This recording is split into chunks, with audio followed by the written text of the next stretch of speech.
Welcome. My name is Rachel Brenke. I am the head photographer and lawyer of TheLawTog, the go-to legal resource for photographers. And today we're going to talk about privacy laws, which sounds so unsexy, like most legal things sound. But this can be your customer data, the type of clients that you take, who you take, the model releases, licensing, all the things. We're going to pretty much talk all the major topics that we talk about at TheLawTog.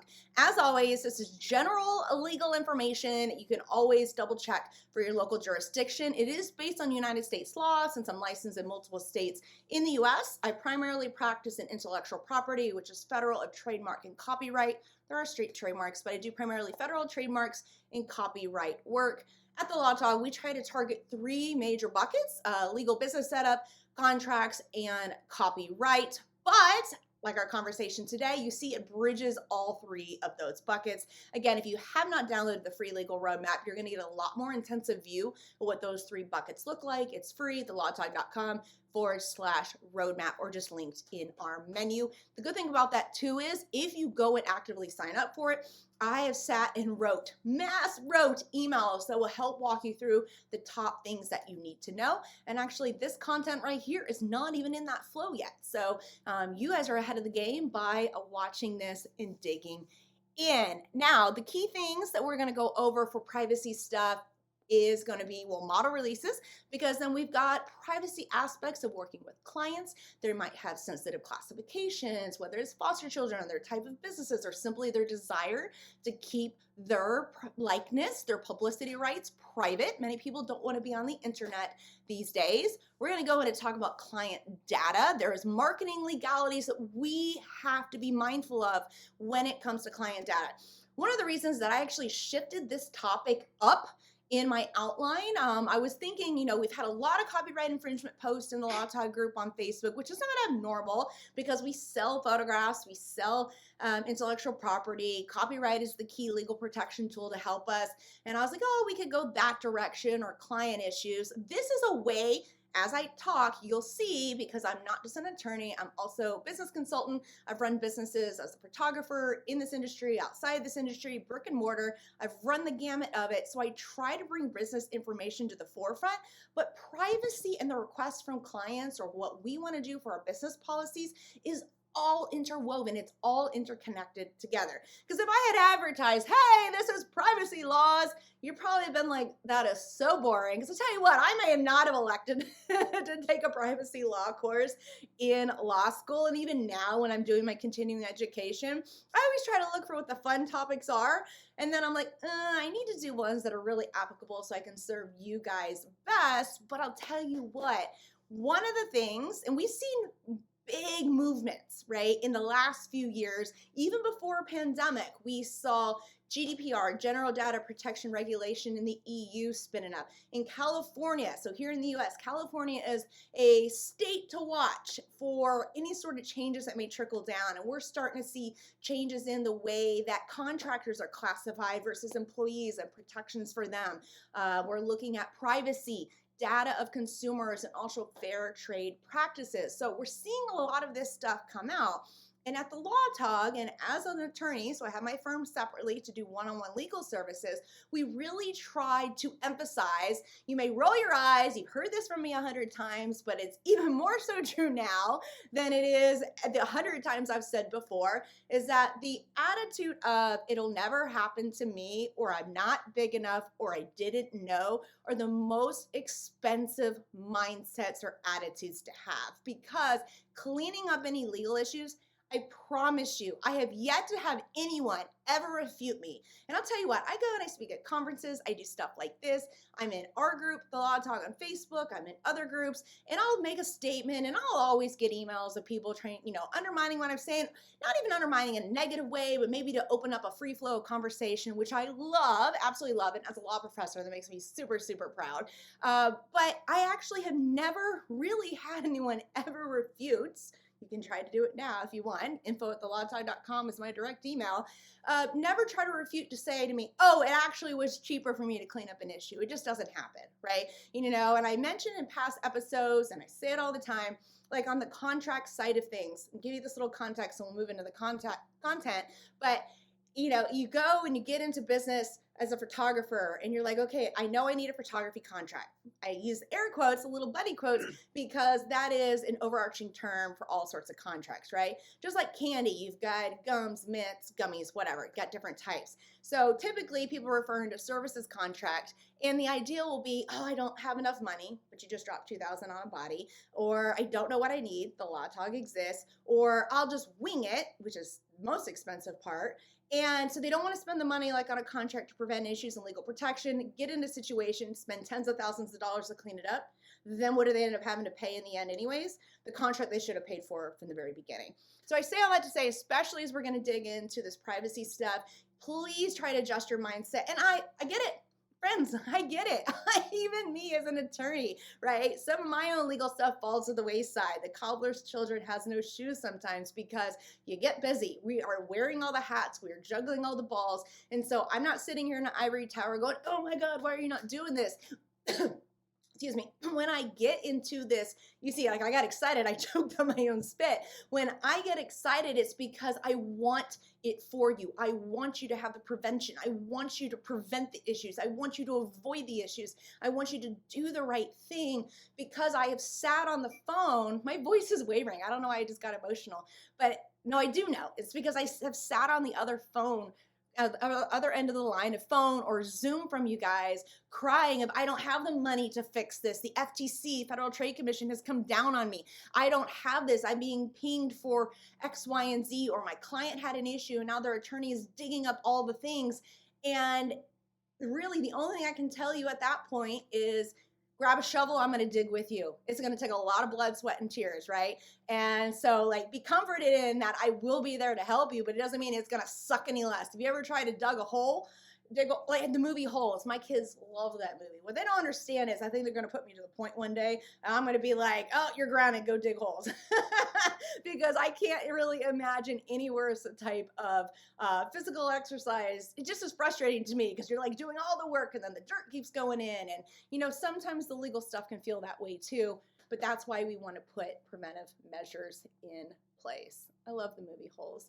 Kind of scary, a little skeevy a little bit.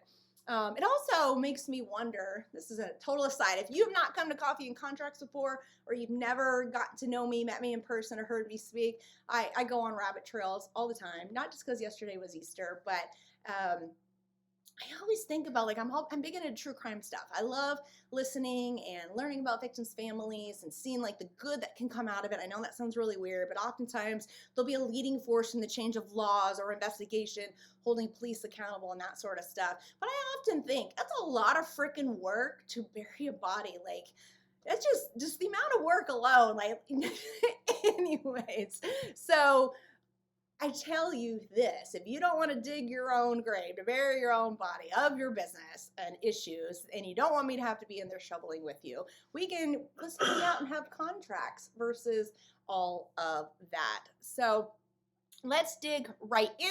One of the very first privacy things that we see a lot in the TheLawTog in the group, which love the questions, right? It helps me to be able to formulate stuff like this, is model releases. What do we do with this? Who signs it? What do we do in a situation where someone doesn't want to have it, like to sign it? So very first, let's start with defining it. Model release is those in the photograph are giving you, the photographer, permission for the use of their likeness. All right, so typically in the industry, we are going to be retaining the copyright.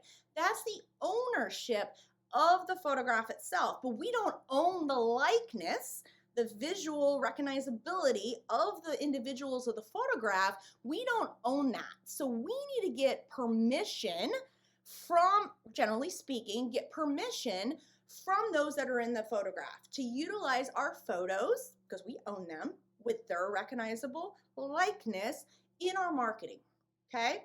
And, you know, and this is what's so incredible about the business that we're in, is that not only are we utilizing visual assets to promote our business, we are selling visual assets. And so there's a really unique field that we are in that we need to be mindful of. But when we start butting up this privacy stuff, this is where stuff comes into play that we need to know what we need to do. So let me walk you through some best practices and who signs, and then we'll get into kind of some of the intricate questions here about model releases specifically. Now, understand there is exceptions when it comes to like street photography. Is there a reasonable expectation of privacy? We've talked about that on past episodes of Coffee and Contracts. Generally speaking, the conservative side of, trying to be risk adverse and cover ourselves is to have a model release executed from the individual that's in the photograph or their legal guardian if they're a minor or incapacitated and unable to execute that, right? They don't have the requisite legal capacity to execute that document.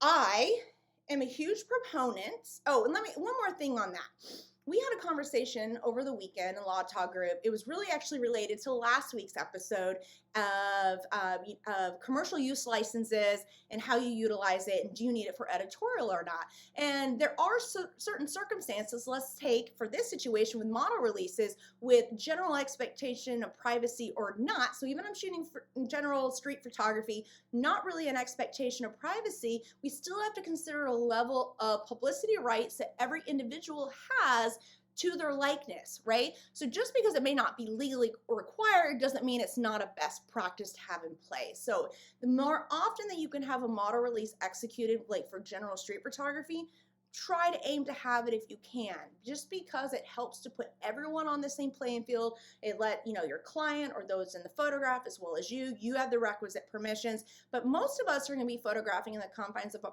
personal portrait session or event like a wedding, and we are very intimate with our clients, and we taking legal off the board of getting that permission for utilizing their publicity rights, their likeness in our marketing.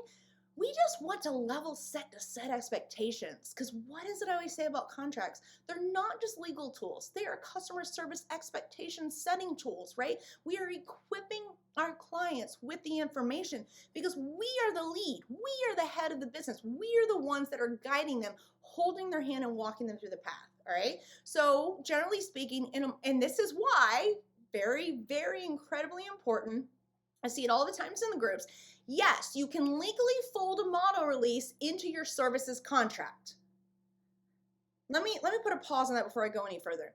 When we are looking at levels of contracts, I mentioned a little bit ago, right, that photography contract is a general term. Typically in the industry, when you say a photography contract, everyone is referring to that services contract. We have ours based in 4 levels, and there's a graphic in the LawTog that we can bump in the group later for you guys to look at. You can also look at it on the Start Here page on the LawTog.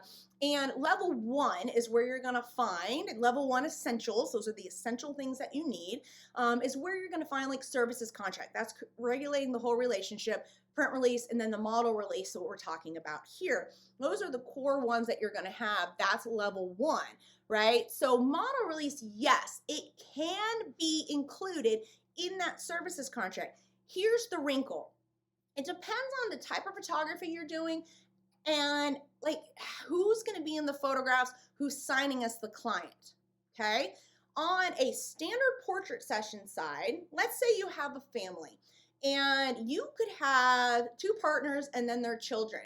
If you fold the model release in, there's a very good chance that only one of the partners is executing the contract. An adult cannot sign a model release for someone else, right? So in that circumstance, the services contract part of the services contract aspect, you only need one party to sign to be obligated for the obligations of they're going to pay X, you, the photographer, is going to give Y, and all that other legal miscellany, right? But when it comes to model release, we need to be the clients need to be signing for themselves. If they are age of majority, they need to be signing them for themselves. So in a circumstance where you have like family photography, you've got 2 partners and then children. The adult with the rights to sign for children can sign for themselves and the children, but they cannot sign for the partner unless they have a power of attorney or there's some sort of guardianship situation come into play, and that's very, very rare. And if it does, you're going to run into, your clients will end up telling you something about it, more than likely, right? So one of the reasons that yes, you're going to have all adults sign. This is why we recommend, well, there's multiple reasons. The first reason to break the model release out after you're getting this permission for their publicity rights, because it's connected to the individual, and it's a state right, by the way, so if you ever want to do any legal nerding out and go research it, each adult needs to sign for themselves, but they can also sign for the children they have the rights to sign for. So for example, my husband and I, when we sign up for family sessions, just did this with some photographers. If it's all in one services contract and there's only a blank for myself to sign, technically he's not giving that photographer any permissions for the use of his likeness in their marketing. Why does this matter? Are you really going to have a problem with this? Maybe not on the front end, but what happens if they end up into a divorce and it's really nasty? Or they end up becoming YouTube influencer famous and all of a sudden they're mad that you're leveraging their publicity. It can happen. Again, that mentality of it never happened to me, you never know what the circumstances are going to be. So one, yes, I think the model release should be separated out for just administrative purposes like we're talking about here, like legally. Two, so that clients aren't simply doing this thing. And I know all y'all do it. I do it too, even as a contracts lawyer sometimes. Doing this thing. Oh, to the bottom, sign, and not even reading. We want our clients, because how many posts do we see, especially if you're like a sensitive level of photography, right? If you are doing boudoir, intimate, erotica, if you're doing even glam, but just, with children in photographs, maybe the parents don't want the children on the internet, then you have to, I think I just deleted all my notes. Maybe they don't want the children on the internet. Then we have to really make sure that we're showing and guiding the clients. And if it's all just tucked into the contract, do I believe that there's personal responsibility on the client? Yes, but I think there's even a level of responsibility for us as the photographer to lead them. All right, so one, all adults have to sign for themselves, so break it out. Two, so it emphasizes to the client, hey, this is what you're really agreeing to. Yes, you can have them go through and initial each of those, but this gets to point number 3. One of the reasons that I really strongly recommend that we don't try to fold all documents together simply for the efficiency's sake, because guess what? You should be using digital contracts. It's all efficient anyways, is what happens if, this is a weird situation, but what happens if you cancel the services contract, which, well, I'm not going to go on that tangent right now. If you cancel the services contract, if the model release is folded into it, it cancels it all unless you have proper severability and survival language, which is very rare, right? You don't want to inadvertently be in a situation where all of a sudden, yeah, it was executed, so was the services contract, it was all in one, but then it's canceled, so you sign a cancellation document, it cancels the whole thing. Take for, let's say, a wedding and engagement sessions included. Guys sign, the couple signs, to sign on, they make that non-refundable initial payment, you do engagement session, all of a sudden they hate your style, want to cancel the session. Likelihood in the situation, you're probably not going to want to utilize the photographs in marketing, but if you end up going through a cancellation of contract, you could inadvertently also cancel out the model release if it's folded into the services contract. So having it separate is another good legal practice, right? Another practical applicability doesn't have to do with our clients here, but like in outsourcing, when we have outsourcers, contractors on board, you want to have them have a services contract, then like a confidentiality, intellectual property transfer or acknowledgement. They all have distinct purposes, right? And so it's legal best practice to break them out. Please don't fall into the trap of, oh, it'll just be easier to have one signature. For these reasons I mentioned, we should really look at having the model releases separate as possible.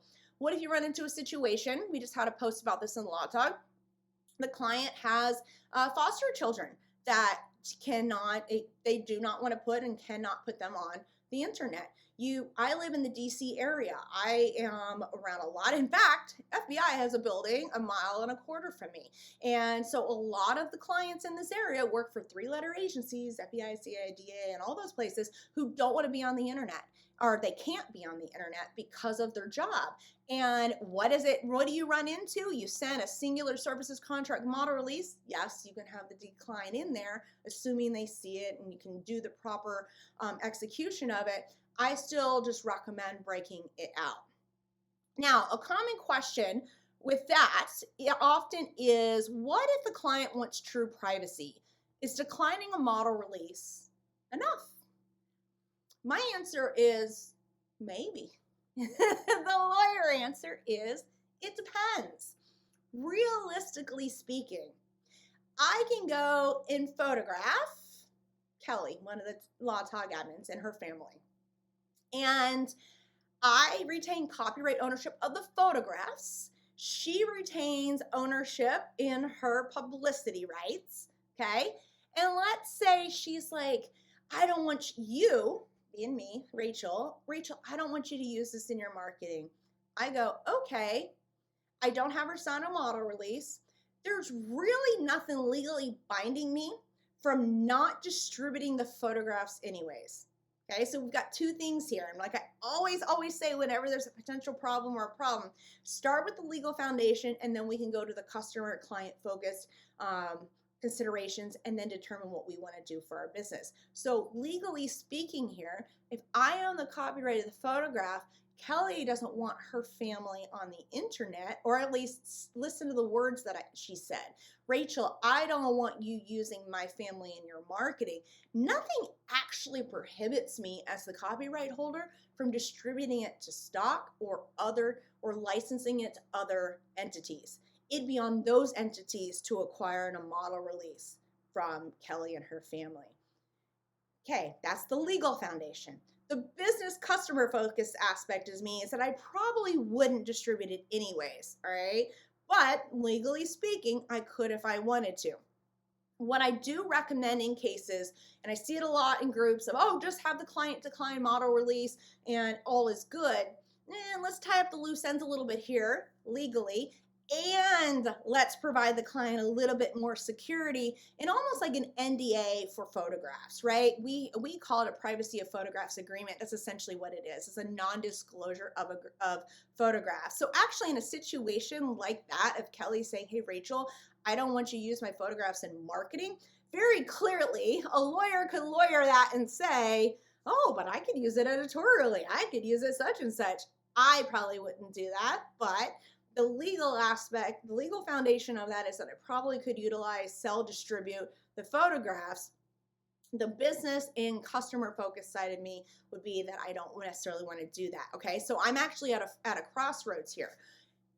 I can either then sell the copyright to her so she has the assurity that she's the owner, she has full control over it. And I talked about this in the last episode where why personal branding clients specifically would want to have copyright transfer, because it's pretty common on commercial photography more than it is in personal portraiture. But this is one of those situations where it may not be uncommon for a client who truly knows the difference between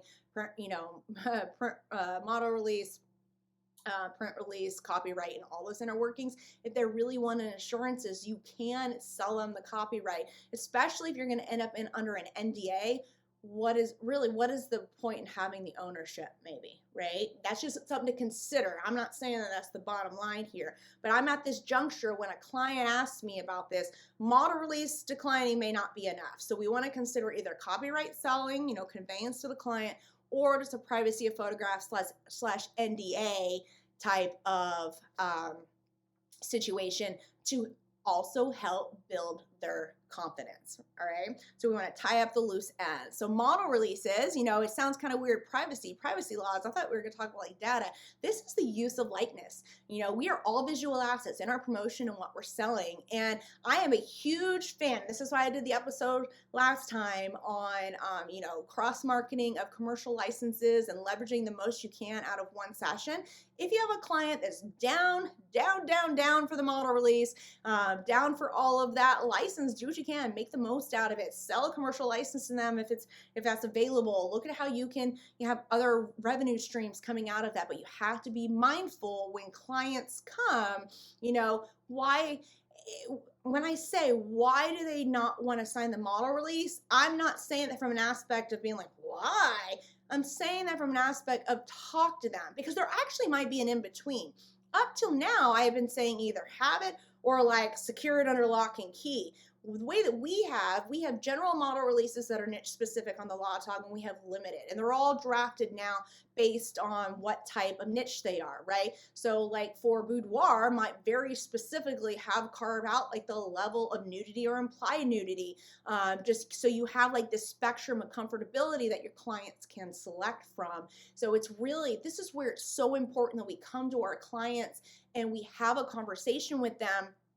Just like when we hear, when clients go, I want all the rights, and you go, you want the copyrights? Like all of a sudden you're in a group like freaking out. And oftentimes they may say copyrights, but that's not really what they mean. They just want print rights. They just want to be able to distribute and print for their own personal use, maybe, right? But this is where it's on us to lead the charge. So best practices, always get a model release side. Present it separately from your services contract as much as you can. Online contract signing systems should make that super simple and easy for you to do.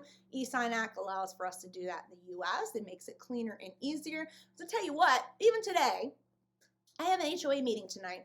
I'm the president. I don't know how I become the president of these things. I'm president. I don't even like and have an HOA, and I'm the president of it. President of my tribe club. I don't know. It happens. Anyways, they sent me these documents of PDFs this morning, and they're like, sign this, sign that. And I was on the go because my kids are home because Easter was yesterday. They didn't have school. And so I'm in a parking lot trying to sign little squiggles on a PDF to send back in efficiency's sake. What if they had loaded into a contract signing system?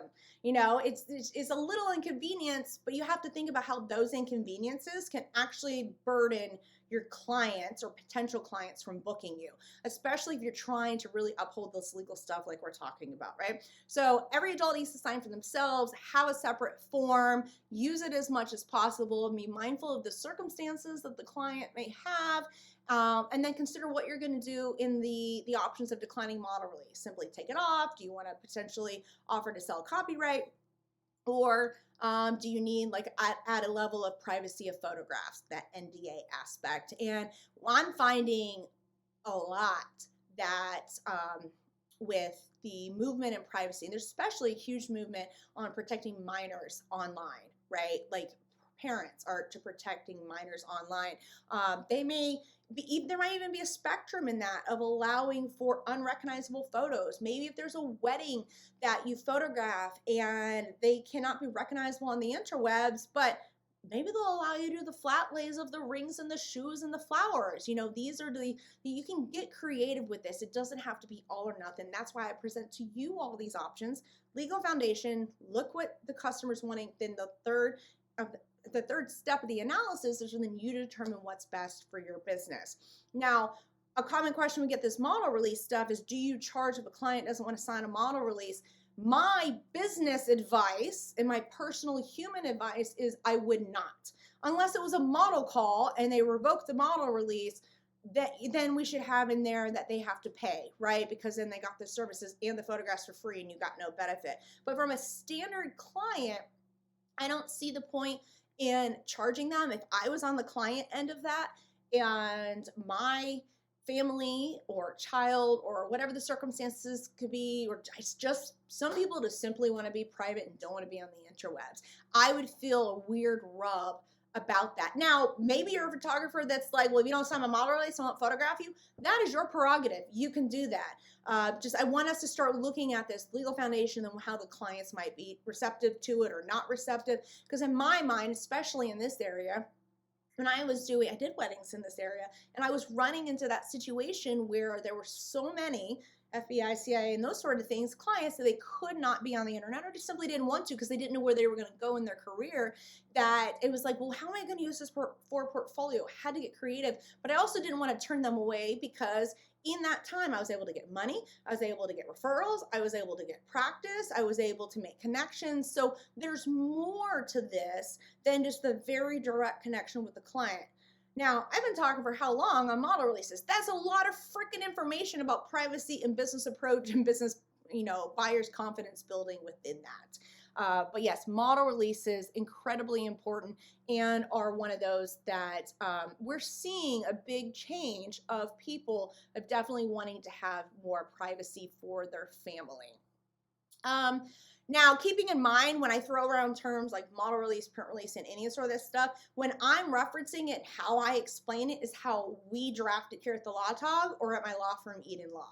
I can't speak to how another lawyer might draft it, right? Because I've seen there's some really cruddy contracts out there, particularly model releases, that may allow for sort of revocability or changes or not changes, and it doesn't work with client type of psychology. So just be mindful when I say this, it's more in supplement of what we have. You don't have to buy ours, but my information is in supplement of what I know is in our documents. I can't speak to other attorneys what is necessarily in theirs. If you're someone that's like photographing at a school, a studio, or maybe even a business, and you're looking at like marketing materials for those business, right? That's the photograph use license. We talked intensively about commercial use licenses on the last episode. You're going to run into a situation, how do I do this like for a model release? You can have multiple individuals on a model release. They're just all signing for themselves, right? And so you can have one long sheet. Maybe you're doing like at a ball or a prom or something like that. And keep in mind, rule of thumb is you can photograph without a model release. You just can't utilize it in your marketing, those photographs, right? So I always say you can photograph without a model release, but you should never photograph without a services contract, because that's the one that's controlling the relationship, who's going to get paid, and all that sort of stuff. Someone mentioned in the group about, contract, I kind of just addressed this, but contract templates from places like PPA and other things like that. I have looked in the past at other templates. Again, I cannot speak to those. I do know that ours touch all the major highlights and pain points that you all are running into. So again, even when I'm drafting, it's legal foundation, what the privacy laws are, the changes that we're seeing. Like, for example, our website terms were already in a fashion of they were ahead the game on all the changes in like the privacy policy requirements in the US and GDPR and things like that. And so let me do a couple more chats on model release, then we'll move into client data. Okay. And keeping in mind, if you're asking or thinking to yourself, what about at a wedding? What about at an event, right? Events, you see like crowd notices all the time. Weddings and those, there's not really an expectation of privacy. So go back to what we talked about, the best practice at the very beginning of this episode, is that you want to try to have it if you can, especially if they're like a key focus of the photograph and you're going to be using on splash page or website. That would be the time to reach out and try to get a model release again. But legally speaking, you may not necessarily need the model release because there's no expectation of privacy, but then you're looking at also what can you do to help cover yourself in the future. Okay, let's move into client data, because I'd be willing to bet all of you, maybe less a couple, all have a website. And I would imagine the bulk of you are using Google Analytics, hopefully. And there's probably even less of you that are utilizing scripts for tracking for like Facebook and Instagram ads and so forth. But I would imagine all of you that have a website, actually, even if you just have social media, y'all have a contact form. You're getting information. You're getting your potential client's name. You're getting their email address. You're going to be acquiring information from them. This is all data. Very basic. It can go even more in depth than that. This is all data that we need to be mindful of when we are acquiring and handling, because there are privacy laws and there are requirements for us to comply by. For example, let's go to the contact form and tracking type of stuff. All of that should be boiled down to an outline and a privacy policy on your website. Check y'all's websites out. I scroll to the bottom. I look to see who has website terms of privacy policy, and so many don't, thinking, oh, well, I'm not selling anything on here. Like you don't have a shop, or oh, I don't know, or I don't even know what that is. Privacy policy is a document where you're going to outline to your website visitors and those that are going to submit or do a transaction on the website what data you're gathering. I just gave you a checklist of all the different types of ways that you can do it. Now, the what data you're getting, gave you a superficial view. It can be a whole bunch. Google Analytics digs into like demographics of age, location, yada, yada, yada, and all of that, right? But what is important here is two major things. One, we want to make sure that we are complying with the law. States are adopting. Look to California. California was actually mirroring a bit off of GDPR in the EU. If you have no idea what I'm talking about, note down. We have some articles on it. Essentially, it is what the requirements are for what needs to be in your privacy policy on your website. What is your policy for what you're doing with this private sensitive data that you're gathering from your potential clients and clients? What are you gathering? How are you gathering? And what are you doing with it? And so you want to make sure that you're thinking about having all of this in place, because it can boost confidence, and you also just don't know if some sort of situation will come into play. And two, if you're going to get into paid advertising, it's required, right? Like if you're doing any sort of like lead magnet freebie type stuff, opt-in forms, Facebook, Instagram, they require you to link what your privacy policy is, so you're going to need to have one in place. We have ours included in our website marketing legalities bundle, also with website terms. I'm just speaking very specifically today to privacy policy. You may be in a state where it's not yet required, but again, just because something isn't required doesn't mean that it's not a best practice to have it, because we don't want to run into a situation where a client or potential client is upset. Tell you what, we have been looking for property because we are wanting more property. I've got 3 dogs. One is a Belgian Mal who is literally like this big, but he acts like a toddler. He is the cutest little thing. Well, he is cute. Pulled out my gym bag today and he had chewed up one of my snaps off of it. Well, whatever. Get a Mal, they said. It'll be fun, they said. He's still a puppy, even though he's like 200 pounds. They want land. Of course, I logged on to one of the sites, found a piece of land I like, submitted, and I have gotten so many spam calls and emails. I was put on list. It's in the privacy policy that they're allowed to distribute it, right? I agreed to those terms. Y'all have probably seen it if you've gone and signed up for your LLC through your state. The government has no shame in selling our data as long as we are informed and it's tucked into the terms somewhere that we're all not reading. But we don't want our clients to be like, you sold my information. We want to be on the up and up of building our buyers' confidence, building the confidence of the visitors to our site, our potential clients, protecting their data, adhering to our privacy policy, having one at all. Like, what are we going to do with this? Oh, email marketing. That was one that I was missing earlier. Also will require for you to have one. And if you're not leveraging email lists, potential clients, existing clients, especially if you're looking at doing cross-marketing like we talked about last week, where you can cross-market portrait clients into commercial and vice versa, you need to be looking into that, make that an action item, but you're going to need a privacy policy in there. So definitely make sure that we are doing that. Little tidbit on this, I'm not going to go too deep. Keep in mind of any sort of compliance when it comes to payments.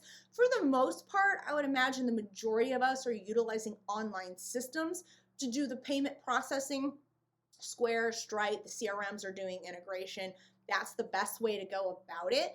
We also have a credit card authorization form as a backup for a payment. If you have someone like on a payment plan for like a wedding, or they're just on payment plan for maybe products, etc., you want to make sure you're in compliance, PCI compliance, that sensitive credit card information as well. If you're taking it over the phone, also make sure you're in compliance for that. Your privacy policy is not going to cover that here. That's just a little regular aside, a little action item for you to take. So if you're calling someone, you're doing the initial consult, you're getting your potential clients on the phone, and you're taking their non-refundable initial payment on the phone, make sure you're doing PCI compliance, right? In fact, I just had to do this with my doctor this morning, and I even went, are they in compliance? And then I was like, I'm not going to be that client. I'm not going to be that client, especially since the doctor's office is my kid's godmother's dad's office. So I would hope so. But it's just one of those things that we want to try to avoid the issues that we can, right? So far we talked about model releases for publicity rights with our clients and use in our marketing, privacy policies in place. Please just get it. Like, because here's what happened. When the GDPR stuff came down, and sadly, I vividly remember the day that I was drafting and reviewing our website terms and privacy policy at TheLawTog. That night, this is really sad. I don't know if I should share this. I remember I was putting the finishing touches on it. That was the night that my dog was murdered by a guy that lives like 2 miles from here. And I remember hearing the barking, and it happened. But anyways, so after that, I just recall how many of you, there's probably more in the US on here right now, but how many of in the TheLawTog community that were, oh my God, GDPR is here. We got to do this. What do we got to do? And I was able to say, friends, I've already checked the boxes on it. We already made sure it was in compliance, and they didn't have to worry about in their marketing, right? Because there, if you're marketing into the jurisdiction that requires, or even just accessibility from the jurisdiction, you're required. That's why you get on these websites and you see the cookie pop up, right? And I don't know if y'all have seen our new one recently. I adjusted the text that normally it's like the standard accept all cookies. I adjusted it, I think, to say something like, I love cookies, do you? Because I do love cookies. And I just thought that would be a fun thing. Maybe not like electronic cookies. I prefer the physical cookies. But, it's those things that we need to make sure. So again, this is going to be state specific. So this is not a federal overarching one. But, and I have talked on this endlessly before, but I'm bring it to your attention again. These sorts of things are not necessarily something that you're going to get trolled on by the Federal Trade Commission or your state government. Maybe. I mean, it could happen. Typically where this stuff starts coming up is when there is a little issue. Let's say your client gets pissed off because they thought they were getting all the digitals and the pricing only said 5 or whatever, right? And they decided to go down to the courthouse and file saying you were in breach of contract. You may have been in the right. Honey, you still got to show up to court. You still got to show up when you're the defendant to say I was in the right and have the judge jury determine that you were in the right, okay? But why this is important is these sort of things. Not only are they going to build the confidence in your clients, believe it or not, right? Because we all kind of question when we submit to something, is our stuff going to be sold here, right? And you can very clearly outline that, have the privacy policy.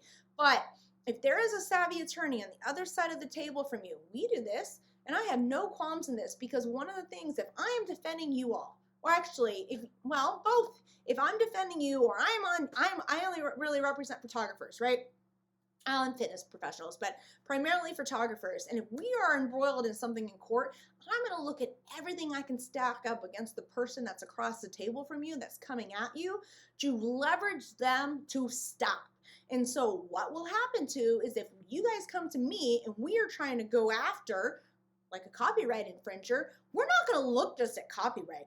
We're going to look at ways to pierce corporate veil. We're going to look at, are they violating trade acts? Because that's another big thing that I want to touch on here before we wrap up, is compliance with we got federal trade acts, we got state trade acts. It's all consumer protection. Just like with this privacy policy and being mindful of your client's publicity rights, it's all consumer protection. These are things that we are required as business owners. I'm going to tell you what, the attitude in the, think of it this way.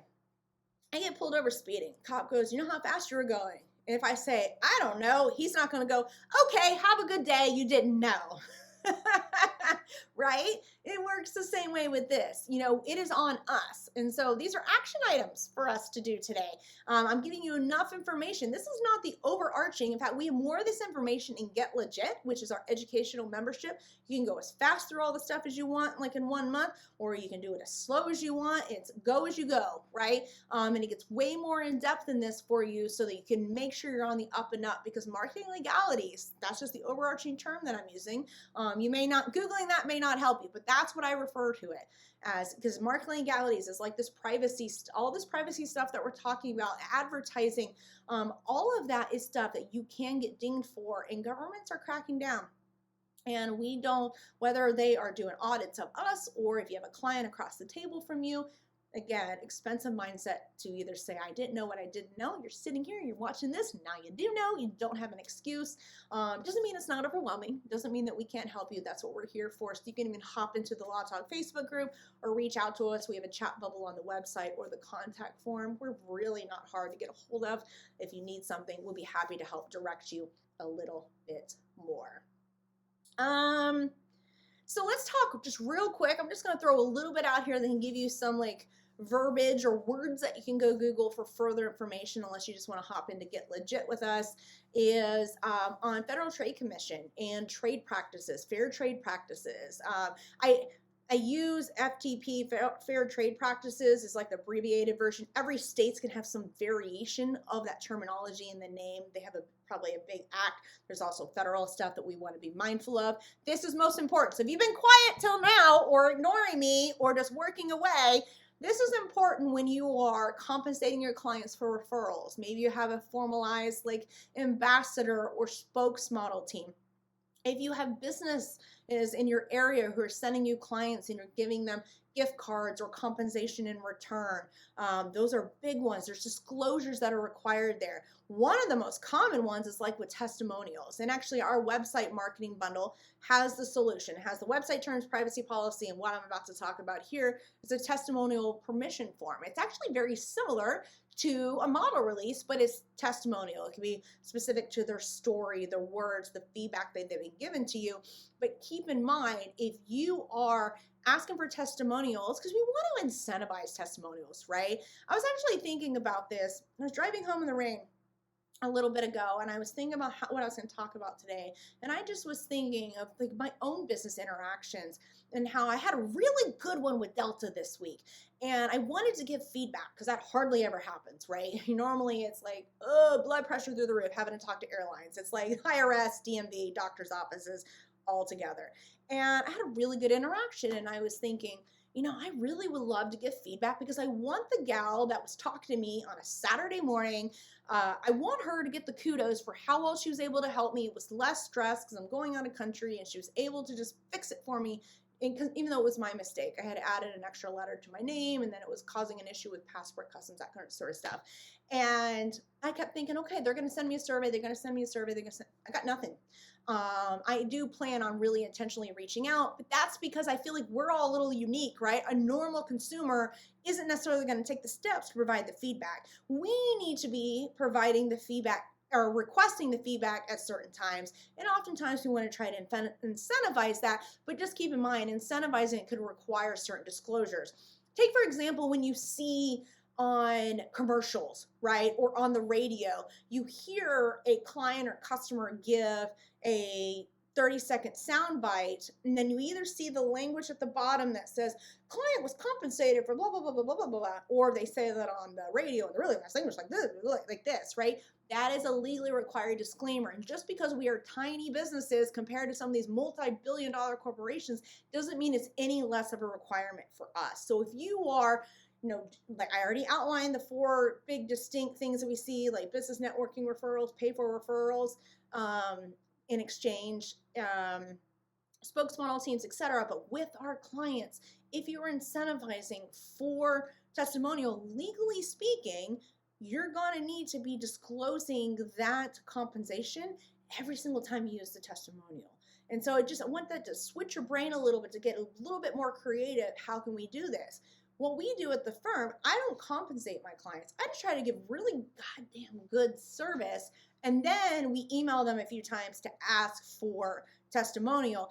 Then after the fact, I may send them a gift card as thank you. There's no legally required disclaimer at that point because the testimonial wasn't being given by client dependent upon anything in return. They had no notice that they'd be getting a gift card. Now, maybe this conversation here, since some of you all are my clients, I did see a name or two pop up, may end up leading to that. But you guys see what I'm saying. Like if I say, hey, Jane, give me a testimonial, I'll give you an extra 3 digital files, you're on that hook, technically speaking, right?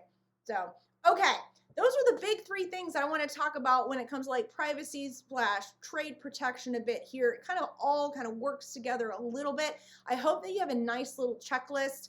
Recap real quick. Use the model releases, use them right. Make sure you have them. Again, I can only speak to what ours include because ours also waives claims of compensation, etc. I hate the term model release as well, but it is what it is in our industry.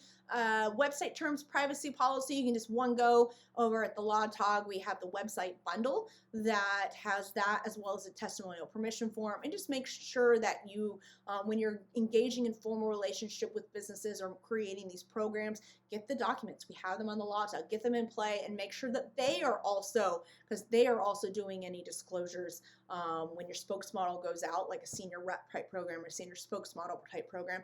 Again, it's on us to lead them to say, hey, you're supposed to disclose that you're going to get X, Y, and Z if friend books, so on and so forth. It's on us to do all of that. Now, I know this wasn't like the typical legalities. These are more of like the peripheral or supplemental things that we don't really talk about a lot, but you can see how it all circles around to our first line of defense, which is contracts. And so just to reorient a little bit here, we really have broken down 4 major levels, and you can see this if you download the free legal roadmap 4 major levels of how contracts are really the center basis for all of these things. Level 1, again, is that essentials: services contract, model release, print release. Level 2, we get into sales, especially if you're in-person sales, like product delivery, final sale language, all of that. Level 3 is where we have all our marketing. We have the website bundle we talked about here. We also, that's website online bundle like we talked about here. We have collaborations and portfolio building. And then, of course, level 4 is kind of our outsourcing. If you are having a photo editor, second shooter, virtual assistant, any of that, you've got your own protections you need to work with there.